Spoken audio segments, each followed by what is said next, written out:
Getting ready for Commanders Chiefs tonight. We are at the Odyssey Studios in Kansas City, and we're joined now by Bob Fescoe. Bob hosts mornings here in KC. What's up, dude? I'm good. I'm glad to see you guys, man. I was just hearing about some of the trials and tribulations of getting an Uber from Hutchinson, Kansas. Yeah, that's JP's doing. I've been with Bob earlier today. You and Bob we always spent some time together. My co-host, he's the best smelling man in radio right now. Your co-host is smelling good. B is known for his positive smells. Yes. Hey, you never know who you're going to meet. I always tell him that, Bob. You never right. know.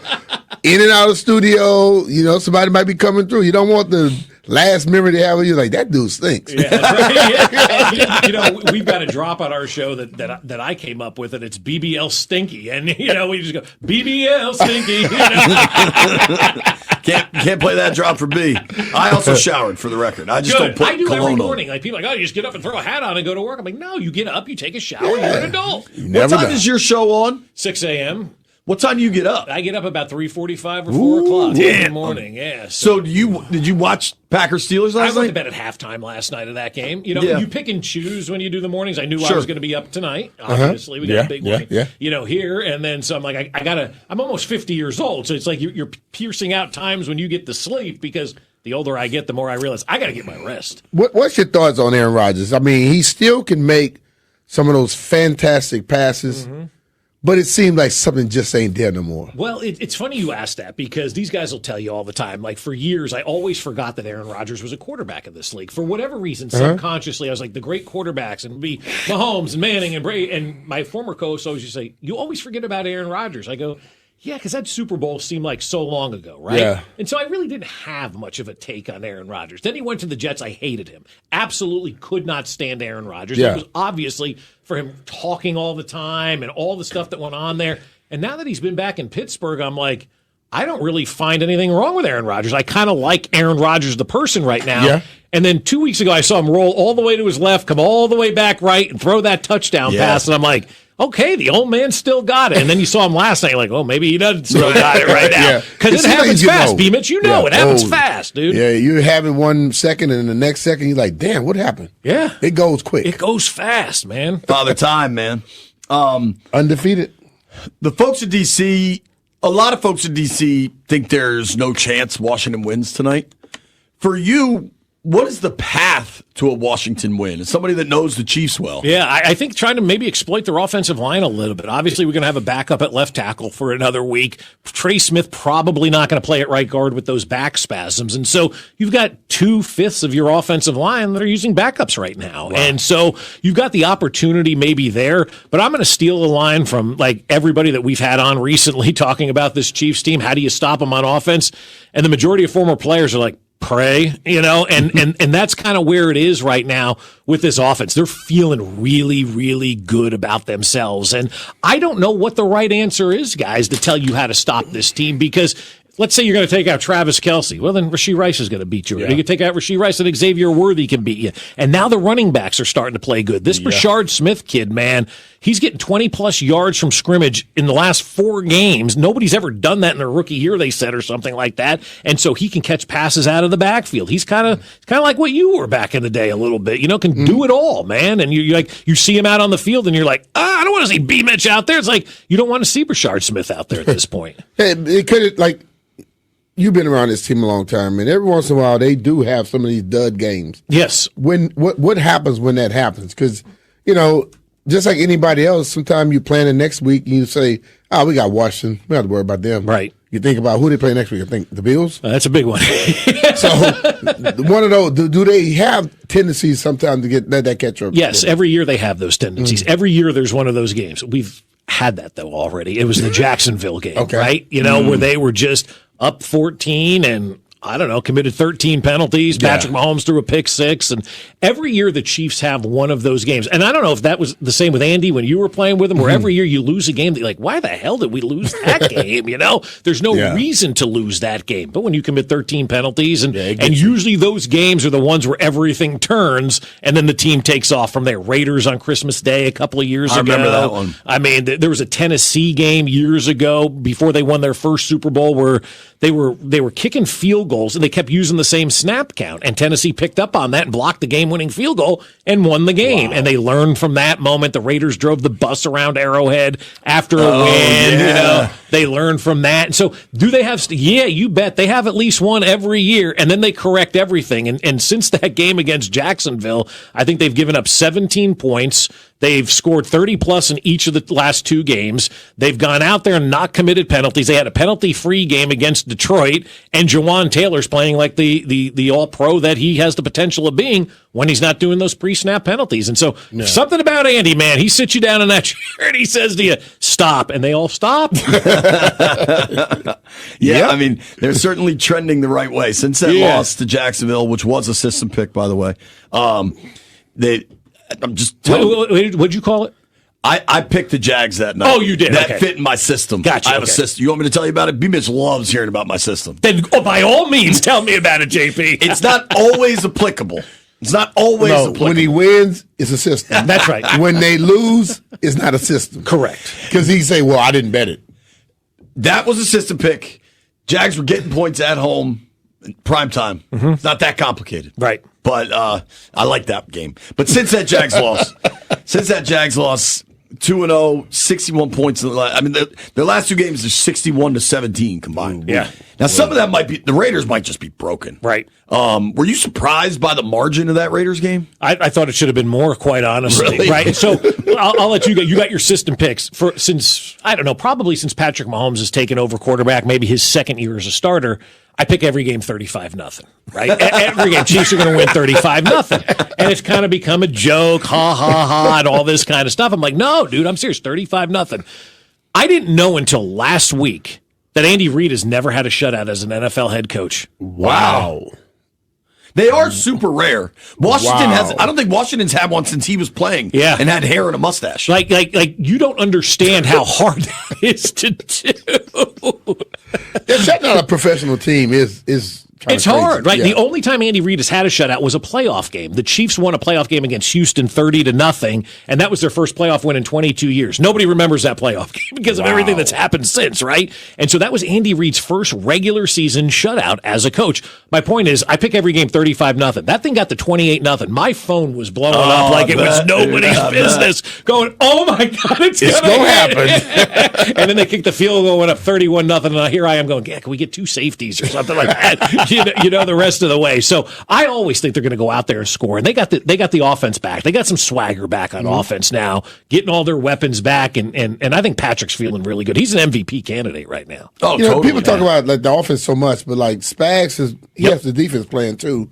You know what is it about this defense? I know they do a lot of blitzing, and then you got Chris Jones. Mm-hmm. How can you get them on defense? Well, I mean, I haven't heard Trent McDuffie's name mentioned all year, and that's a good thing, obviously. Like, whoever he's guarding and covering is doing nothing in these games. Yeah. And I think with the defense, I think you got to wear them down with the run. You got to frustrate them. Mm-hmm. And that's the thing. Like, they were frustrated in Jacksonville. You all saw Chris Jones quit, on that last play and whatnot. How do you frustrate them? Because this team is great when they're leading and they're from ahead. Sometimes they get that adversity kicks in and they don't handle it the best way. And so maybe you can get them a little bit off balance on defense, run them 4 or 5 yards a clip and whatnot, and kind of get the running game going a little bit. Maybe that frustrates them, but I still want to see them go out there and play great defense. We were talking about it this morning. Would you rather have a great defensive game or an offensive game? And I'm like, I would rather see them go out there and play great on defense, because in this, era of the NFL, it's easier to score now than it's ever been. Everybody's starting at the 35-yard line now. Yeah. The way these guys can kick it too. Yeah. Like, you're almost, if you get a first down, you're in field goal range. Right. It's big time. It's crazy. Yep, it really is. That's the thing where I used to talk to people about when back in the day, Joe Gibbs always discussed, if you get it at the 20, what your percentages were to score. 25, 30. The 35, you always got points. And now basically the league say, here, start at the 35. It's amazing you remember that, because one of the things that I go back to is from Coach Vermeil all the time, and the percent chance you have of winning with turnovers, right? If you're -1 or if you were -2 or 3, you have no chance of winning an NFL game. You really don't. It's funny how those old coaches bring back that kind of stuff that you remember, that's not probably used as much today as probably should, but can be very applied to what's going on today. Analytics took over. Yeah, it really has. Yeah. What's it like for you as somebody that's covered the Chiefs for a while? Like, what they've become, and not just in the sense of a fantastic football team, but like the stardom of Mahomes, the stardom of Kelsey, and now like Taylor Swift. I mean, this is like that's an what event. my Uber's license plate was Swifty. Was it really? That is fantastic. Yeah. I love it. I love it. I absolutely love it. It's been the coolest thing to have happen. I got 2 teenage daughters, and so having the Taylor Swift thing has helped them kind of pay more attention to the games and wanting to see what's going on and forced me to become a Taylor Swift fan. I'm not going to lie. I'm a Swiftie. I love it. I love the new album, except when she sings about Travis. That kind of creeped us out a little bit, I would think. Right? What's going on here, right? But I kid, obviously, but I love her music. I think it's been great. And it's like this town is on a heater over the last 11 years. It was 11 years ago where we went to the World Series, with the Kansas City Royals and then 15 won the whole thing. And I remember talking to somebody in the Chiefs organization. They relayed a story from Andy Reid, and Andy's sitting there in his office when the fireworks were going off after the Royals won the World Series. He goes, we're always going to lose to the baseball team. No matter what town I'm in, it's always going to be about the baseball team. And I tell this story all the time. That was the motivation for the Chiefs. Seeing the Royals win the World Series, flip the entire script here in Kansas City. And they go, we want this. We want to be part of that, because they saw the parade and everything that was, for the Royals 10 years ago. And since then, they've just dominated in life. And it's been awesome because we've never had anything like this before. And it's really cool to see the fans get that opportunity to embrace something that is so special, what's going on right now. But I tell them all the time, I said, man, my dad told me this growing up when we were sitting there watching the Giants in 1986. Enjoy this. It doesn't last long. And so that's always my message. Enjoy this. It doesn't last long. And they started 0-2. You should have seen the people crying and screaming. I go, I told you all to enjoy it, but it ain't over because Andy Reid and Patrick Mahomes are still walking through that door. I was still pulling too. JP knew. Yeah. It's it's circling it back to tonight. How much juice was there? Like when the schedule released, and we all do shows about it, right? Jaden and Mahomes had juice. I know a bunch of people that like flew from DC because they wanted to see Jaden and Mahomes, especially because these two teams don't play all that often. Right. I mean, the rotation is like every 8 years you're in one of the other cities.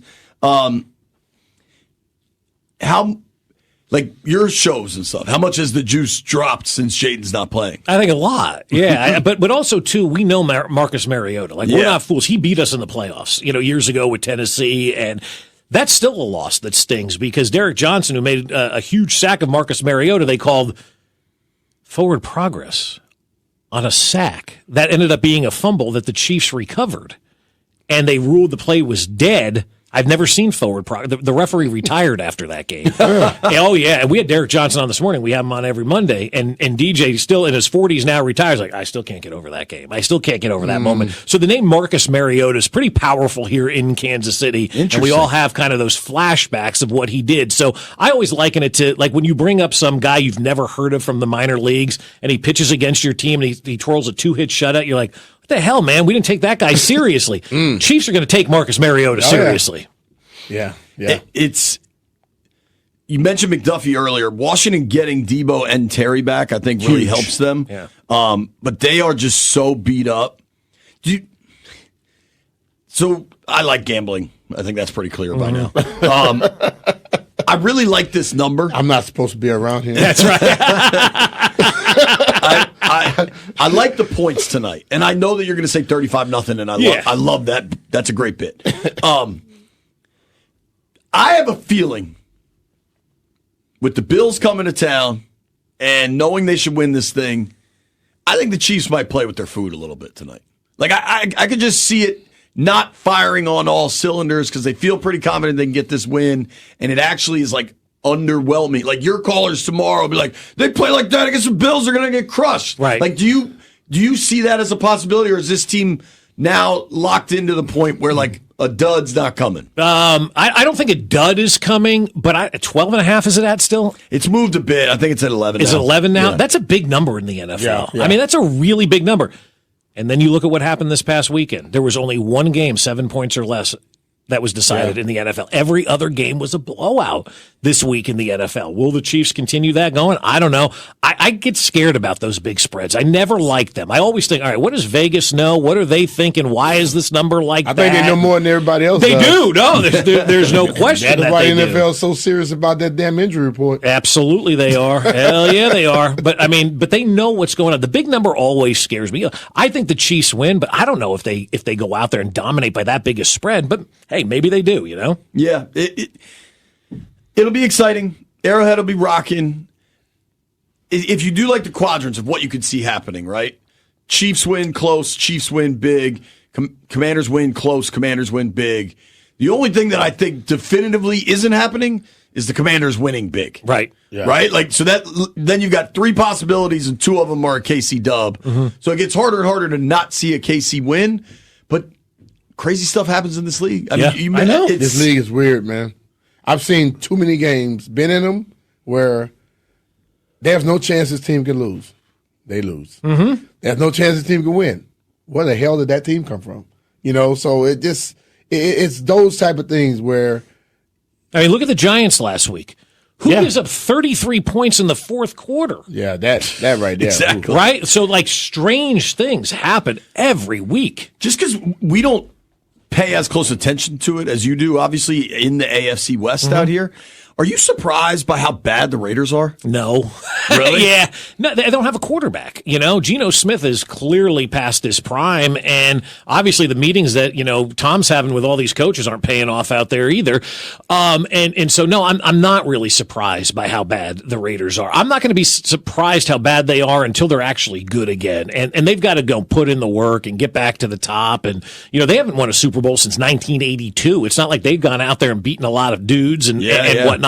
So they've been bad for the last 20 years or so. And it's really odd now. You go to these games in LA and Vegas, which the Chiefs do every single year, and they're not crowds for those teams. They're crowds for the Chiefs or the visiting team. And so especially Vegas becomes such a destination. It is. It's such a destination, but LA is as well, because there's no Charger fans out there. So the division is weird, There's man. none of them. No. There's none.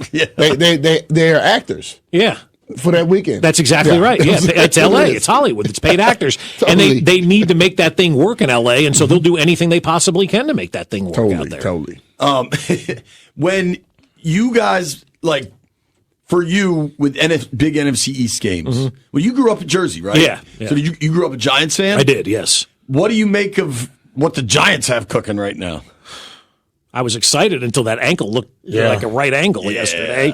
I love Jackson Dart, though. I mean, I think he's got the moxie to play quarterback in this league. With his head. But how do you win in the NFL when your number one receiver is down and now your all-world spark plug is down for the rest of the year? It's hard to do, which is why the Chiefs treading water without Rashee Rice and treading water without Xavier Worthy for the first couple of weeks and still finding ways to score points and be in this thing. It shows you how good Patrick Mahomes and Andy Reid really are. There's not many of those combinations in any sport that are so successful and so awesome as those two.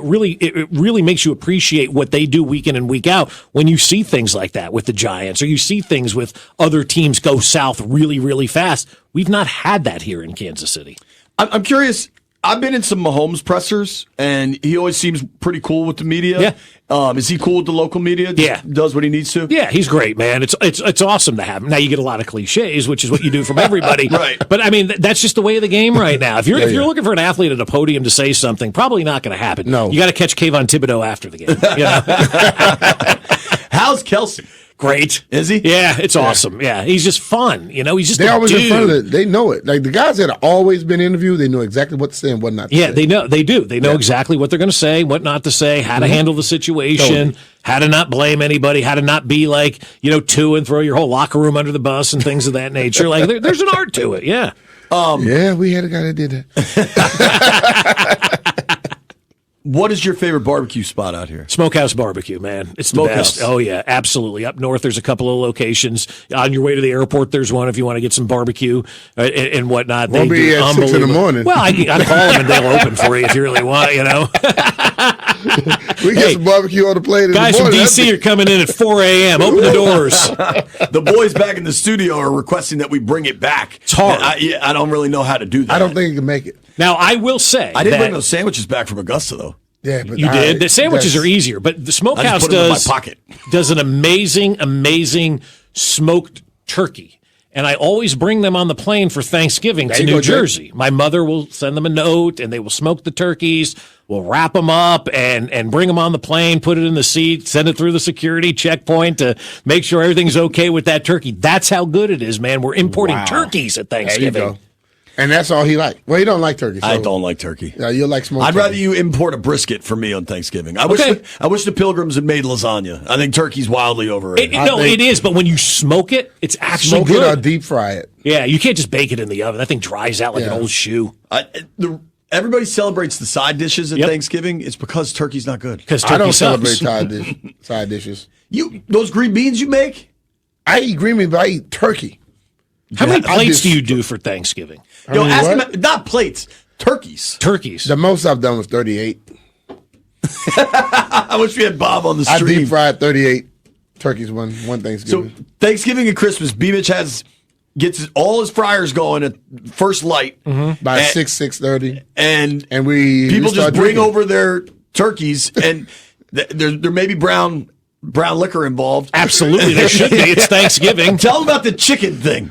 Oh, we do a chicken thing. So we take like a chicken, we shoot it up just like a turkey, we deep fry it. Yeah. And you get a napkin and we drop it. So if you talk about I'm gonna wait till it cools off, you won't get any meat. You won't get any. And I'm just telling you, eating burning hot chicken. 5 minutes, nothing but bone. Wow.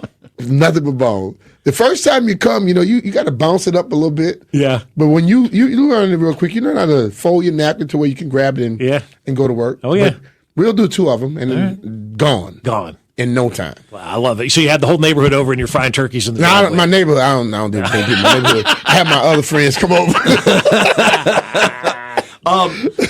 Thank you for your time. Of course. Thanks for having me. I love coming out with you guys. You're fun. My only disappointment is you didn't wear your captain. I know. I was going to wear it today, and I was like, eh. What are the occasions that the captain's hat comes out? We had it for opening day. Usually, if I go to the games, I'll wear the captain's hat. If it's kind of All warm Super out. Bowl week, you had that Super thing Bowl rocking. week. Big. It was a big week. Sure, Big week. that's a Big week. It was a Super Bowl. You know what? Unfortunately, we just learned that if Jaden was in town tonight, I feel like you might have a hat on. No, probably not. Man, Casey's bar Got to pick is and higher. choose. Got to pick and choose where you wear the hat. Probably won't break it out for the playoffs. All right. Okay. All right. Thank you, Bob. We got it, appreciate your Bob. time, Appreciate you, man. Bob Fescoe, give him a follow at Bob Fescoe, Fescoe.